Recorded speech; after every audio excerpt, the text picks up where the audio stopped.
Bea Alonzo, ipinaliwanag kung bakit pribado ang kasal nila ni Vincent ko, "I wanted it to be about us."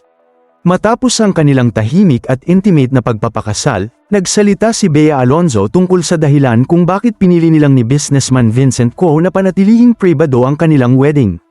Sa isang panayam kay Nelson Canlas sa sidelines ng isang brand event, ipinaliwanag ng kapuso actress na hindi naman niya sinadyang gawing surprise ang kanilang kasal. Sa halip, dumating lamang umano siya sa puntong nais niyang ang espesyal na sandali ay maging para sa kanilang dalawa.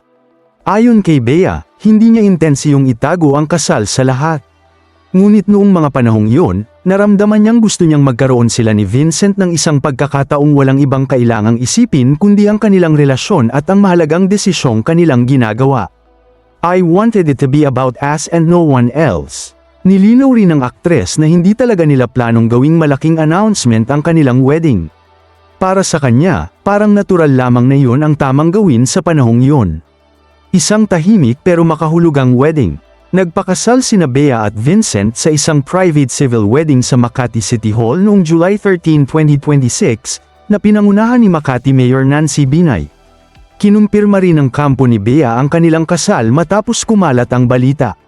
2 araw matapos ang seremonya, mismong si Bea ang nagbahagi ng mga black and white photos mula sa kanilang wedding. Simple lamang ang kanyang caption, "Home." Naging kapansin-pansin ang pagiging simple ng selebrasyon. Ayon sa mga ulat, maliit lamang ang naging wedding reception at limitado ang mga bisita, bagay na tugma sa kagustuhan ng mag-asawa na magkaroon ng intimate na pagdiriwang. Bea, pinoprotektahan ang kanilang bagong buhay bilang mag-asawa. Sa isang industriya kung saan karaniwang napapansin at napag-uusapan ang personal na buhay ng mga artista, tila malinaw ang mensahe ni Bea, may mga bahagi ng kanyang buhay na nais niyang panatilihin para sa sarili at sa kanyang pamilya.